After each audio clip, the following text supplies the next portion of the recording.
खुलुमबाय स्टुडिअ दं आं राजीब बसुमतारी आरो बे समाव चिरां जिल्लानि गासै गंब्रै गामिया आबहावा रैखाथिनि थाखाय मोनसे आबहावा सांग्रांथि आफाद दानाय जादों आरो बे आबहावा सांग्रांथि आफादनि गुबै थांखियानो जाहैबाय आबहावाखौ एबा आबहावानि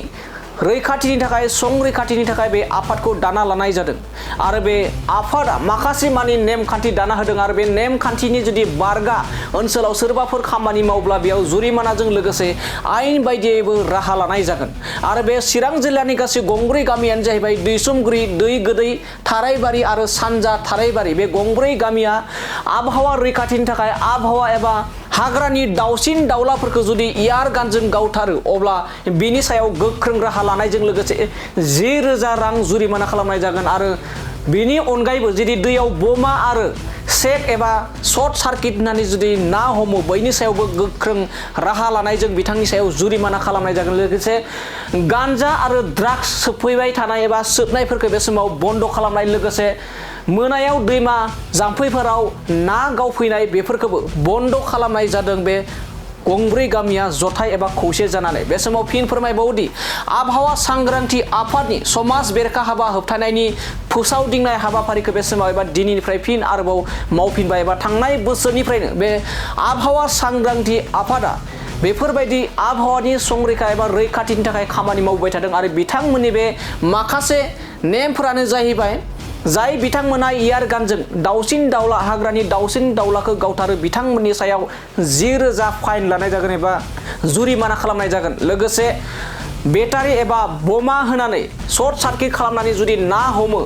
बेनि सायावबो गोख्रों राहा लानाय जागोन बे दरब्रै गामिनिफ्राय लोगोसे ओनसोलनि लाइमोनफ्रा जुदि आरो सोरबाफोर लाइमोनफ्रा थांनानै जुदि गान्जा ड्राग्स जायो बेनि सायावबो गोख्रोङै आयेननि राहा लानायजों लोगोसे जुरिमाना खालामनायनि बे समाव खोथा होदों एबा बिथांमोना माखासे मानि नेमखान्थि खानानै लानायखौ बे समाव नुनो मोननाय जादों दानिया फैदो बिदिब्ला जे आबहावा सांग्रांथि आफादनि एबा आफादा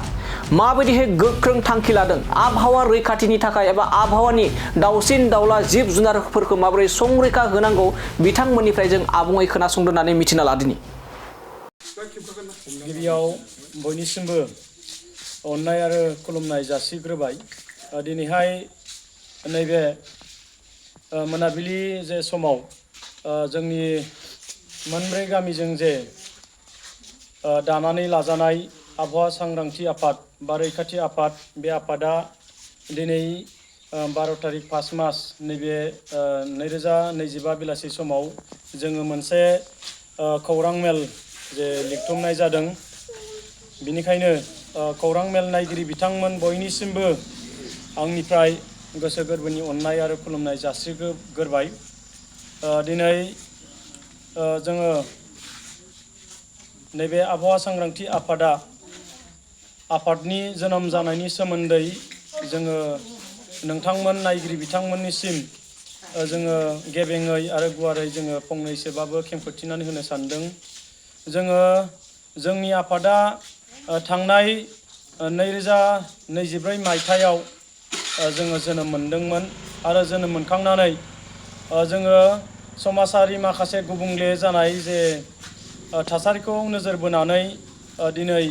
जोंनि आबहावा सांग्रांथि आफादा खामानि मावबोबाय थादों बे बिथिंखौ लानानै जोङो नैबे आबहावा सांग्रांथि आफादखौ जोङो जोनोम होनाय जादों आरो बेबायदिनो जोंनि नैबे बाउन्डारियाव थानाय गुबुन गुबुन सेंग्रा सिख्लाफोर बायदि मुवा बेसाद लानानै जे गान्जा आरो ड्राग्स सोबनाय बायदिखौ जोङो हमनोबो मोनखांबाय आरो हमबोबायबो बेनिखायनो बैफोरबायदि गुबुंले थासारिखौ लानानै जोङो सावराय मेल दिनैनि जे खौरांगिरिफोरजों सावरायनाय आरो फोरमायथिहरनाय बेखौ जोङो खुंफुंनाय बेखौ जोङो खुंदों आरो जोंनि जे बाउन्डारि सिमा खानाय बेखौ जोङो आगुनि खौरां जे बिजोङाव जोङो फोसावखानाय जादोंमोन आरो दिनै नैथि खेब जोङो खौरांगिरि जे सावराय मेलनि गेजेरजों जोङो बाउन्डारि सिमाखौबो जोङो फोरमायथिनो सानबावदों जोङो मोनब्रै गामि होनोब्ला दैसुमगुरि दै गोदै थारायबारि आरो सानजा थारायबारि बे मोनब्रै गामिजों जोङो मोनसे आबहावा सांग्रांथि आफाद जोङो थांनाय जे आगुनि 2024आव जों दाफुंनानै लानो हादोंमोन थिग जोङो दिनैहाय खामानिखौ मावबोबाय थानाय जोंनि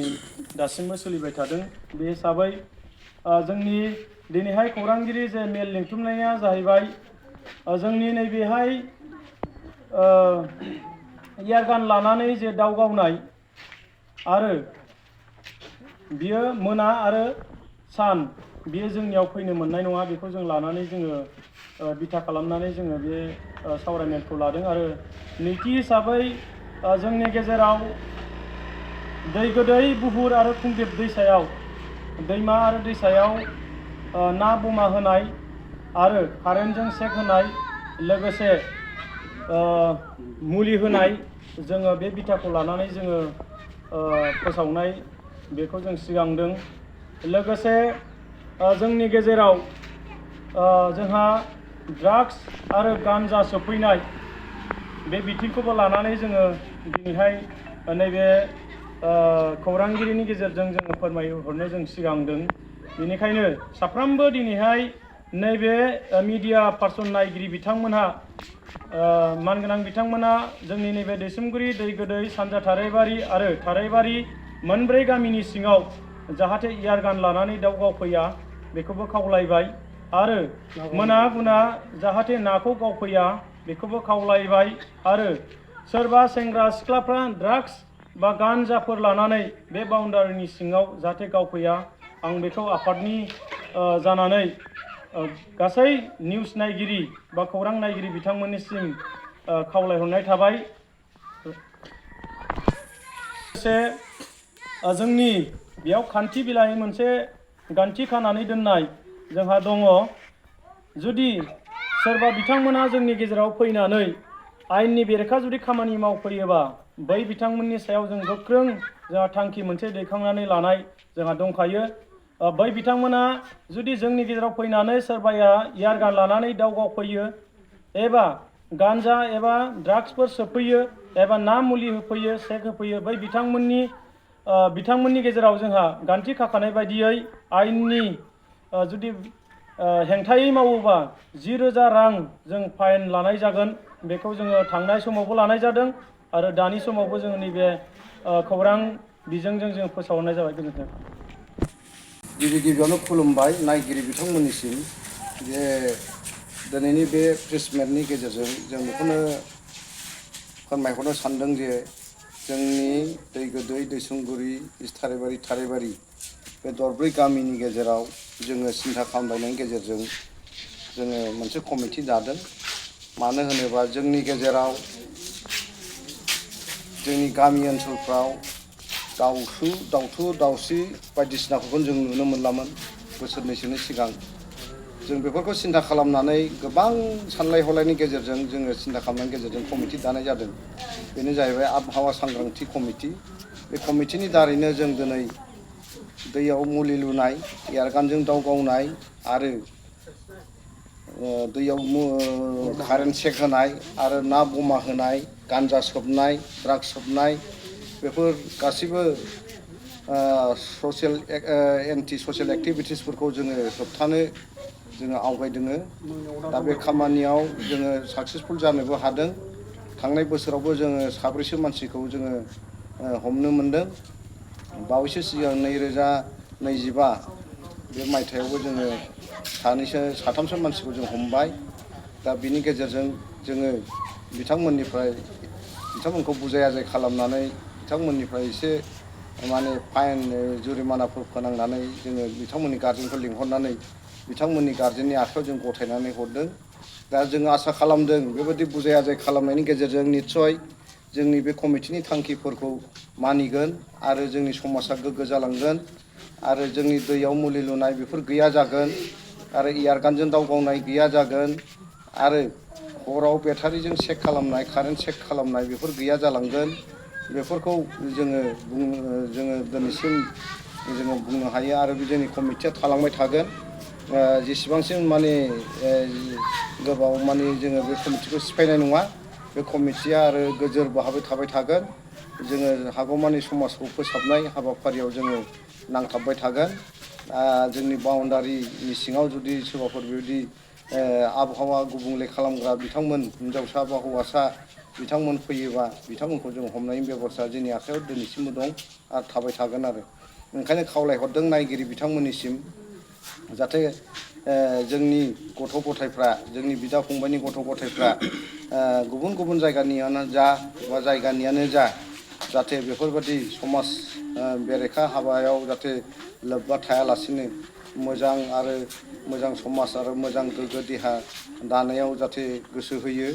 बिनि थाखाय दिनैनि बे प्रेस मिटनि गेजेरजों गुरै खावलायहरनाय जाबाय गोजोन्थों एसेनोसै मोनसे गोजोनथाव खौरां कारिगावनि माइगं बाथौ फरायसालि सेनियर सेकेन्डारि स्कुला लानानै फैदों मोनसे गोजोनथाव खौरां क'क्राझार जिल्लानि कारिगाव माइगंपुरी गामिनि माइगं बाथौ फरायसालि सेनियर सेकेन्डारि स्कुला HS फार्स्ट इयारनि थाखाय बेसेन नाङै मुं थिसननाय आरो फर्म बिलाइनाया सोलिगासिनो दं बे माइगं बाथौ फरायसालि सेनियर सेकेन्डारि स्कुलाव आर्ट्स स्ट्रिमनि थाखाय इंलिश बड' एबा MIL इक'नमिक्स एजुकेशन एडभान्स बड' हिस्ट्रि पलिटिकेल साइन्स आरो अल्टि इंलिश गासैबो आयदाखौ मोननो हागोन आरो बे माइगं बाथौ फरायसालि सेनियर सेकेन्डारि स्कुलाव इंराजि आरो बर' मोन्नैबो बिजों थागोन लोगोसे बे फरायसालियाव हिन्जावसा आरो हौवासाफोरनि थाखाय आलादा आलादा हस्टेलनि फेसिलिटिबो दं नोंथाङा जुदि नोंथांनि गथ'खौ HS फार्स्ट इयारनि थाखाय गोदान मुं थिसननो सानदों अब्ला मानोथो गोबाव खालामनो थाबैनो बे माइगं बाथौ फरायसालि सेनियर सेकेन्डारि स्कुलाव बेसेन होनाङा जासे मुं थिसनहैदो आबुङै मिथिनो थाखाय 8011394710 एबा 8133845456 नङाब्ला 7638023455 नैबे जानबुं नाम्बाराव फन खालामना खौरां लाहरनो हागोन